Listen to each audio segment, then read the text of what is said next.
Welcome to the Action Addicts Podcast. I am one of your humble hosts, the Violence Conductor. And today we're talking about the movie that took everybody by storm, Iron Lung.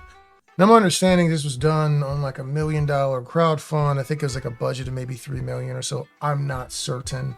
But it made a bunch of money in the theaters because everyone I talked to said that this movie was amazing. Actually, let's look it up. What's Iron Lung total budget? Total budget of the movie was $3 million.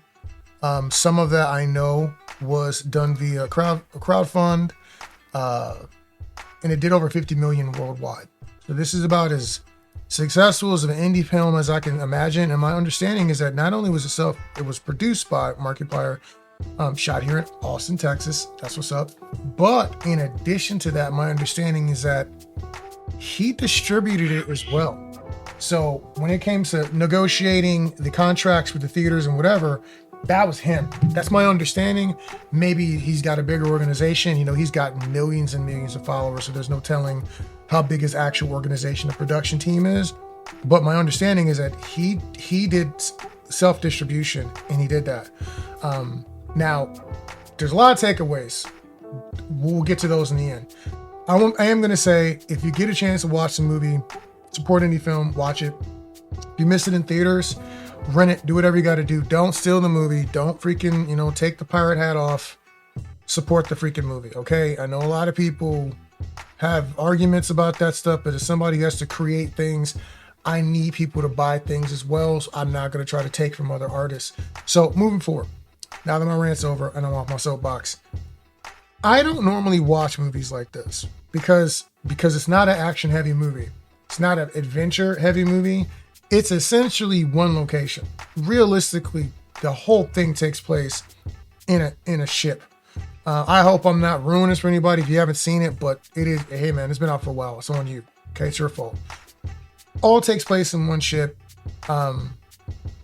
I am not a Markiplier subscriber. I don't think.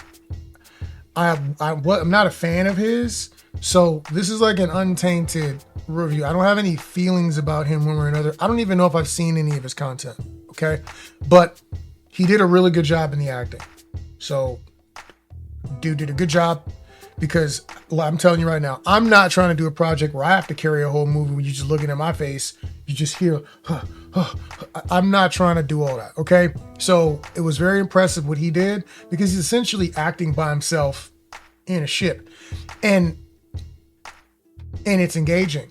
One of the things they do that's really cool is that there's a lot of ticking clocks happening. A lot of countdowns going on. You're listening for the pressure in the ship. You're looking for any water leaks. Once it gets to a certain point, there's other things leaking, and you're keeping track of these things because you realize that there's like this is going to be a problem, right? They did a really good job setting up tension. I mean, there's a great use of music and diegetic and non-diegetic sounds to get you involved. Again, this is mostly talking and acting and emotion, and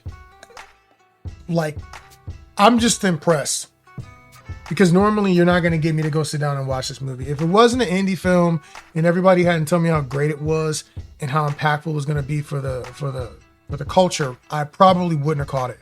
I would have waited for this to come out on DVD, but this was actually worth seeing. And in the theater with the sound, it actually played out well. Towards the end, it does escalate into some body horror type stuff, and it does get a bit gory. It escalates very quickly and very brutally. So it did a really good job of that. I did not see that coming at all. And it was dope because I think like El Lamont, I don't know if Troy Baker, but there's a couple other people. I think Jason Vines was involved in this. There's a couple people who worked on it. I'm not sure if Jeff Schwan was on Iron Lung, but I think he was. I got to do a better job of checking who did it. If you did the movie or you worked on a movie, Iron Lung, comment below. Let us know. Shout out to you. Maybe we'll have you on the podcast to talk about the experience. I'm curious about how they shot. Give me some behind the scenes tidbits. But congratulations. Y'all did a great job. Action stunts, there's some yanks parts like where the ship moves and he falls down and does all this other stuff. And it's pretty interesting. I mean, the story and the mystery kind of hooks you. You really want to know what's going on. It's very creepy. I don't look at it as like a traditional scary horror movie, but there's definitely a lot of horror in it. Maybe it is, but like to me, it didn't feel scary enough to do that till towards the end. So maybe if you're a big horror fan, I don't know how you're going to take this. If you're big on horror, I watch it occasionally. It's not my main thing, but if you're big on horror, let me know again in the comments below. Is this qualify as enough, or what do you think about that? I would say this is probably a solid 4 out of 5, especially considering it's indie, considering the budget, and considering what kind of constraints they're working with. And it's an adaptation, I believe, of a video game. It's impressive. Go take a look. Go check it out. I think it's really worth your time. They did some impressive work here. Again, it's not going to have as much action as I would probably prefer, but it's entertaining and it's well shot. The camera is racky. Okay, that camera is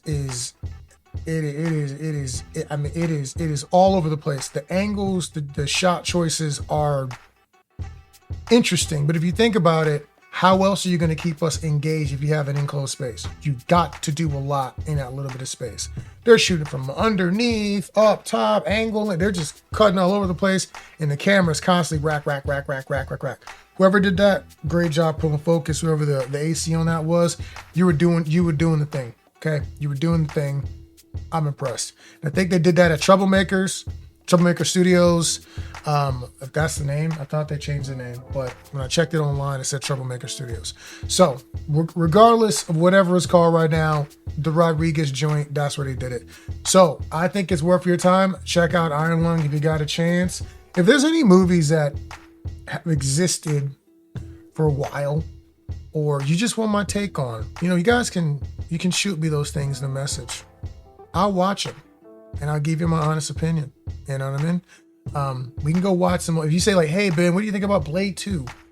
I'll go rewatch Blade and I will give you my honest critique. There's a lot of fantasy movies I'm seeing online right now, and these like 2Bs and whatnot that I'm probably gonna dig into and maybe pick out my top 5, top 10 action movies and fantasy movies that you could probably go watch for free somewhere or exist on some platform.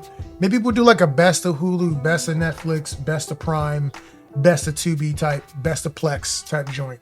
I don't know. Let me know if y'all want that and we'll figure it out. Again, Ben Reddick, aka the Violence Conductor. Check us out. Don't forget that, coming up in August 14th, 15th, 16th, Austin Action Fest happening again. Get your tickets now. Actually, we still have open enrollment. What am I talking about? This is not healthcare. We still have the ability for you to submit your project for competition. So we're still soliciting projects. Go ahead and get that done. filmfreeway.com/Austin Action Fest or austinactionfest.com to kind of know what we're doing. But we have some really cool coaches coming. We're supposed to have Damon Stitt this year from Historical African Martial Arts Association. Janelle Vela Smith is going to be doing some coaching, some training, martial arts. She was with us last year as a distributor, so she'll be with us this year as a coach. I mean, she's always really a distributor because she's got that Iron Dragon TV, but she'll be doing some coaching. Remember, the reason we want you guys to come to the actual stunt intensive and the auditions, if you don't want to fight, there's still auditions. We're going to bring producers in there. We're going to have directors in there. People get to watch your auditions afterwards. We'll have sides from different projects that are available to you. You can bring a monologue if you want to do that. But the reason we want you guys to come is that you're auditioning in front of people who are making movies, and then we do, and then other people we work with produce movies. So that's who's going to be in watching what you're doing. Not to mention, for the stunt intensive, the people you're training with, those are stunt coordinators.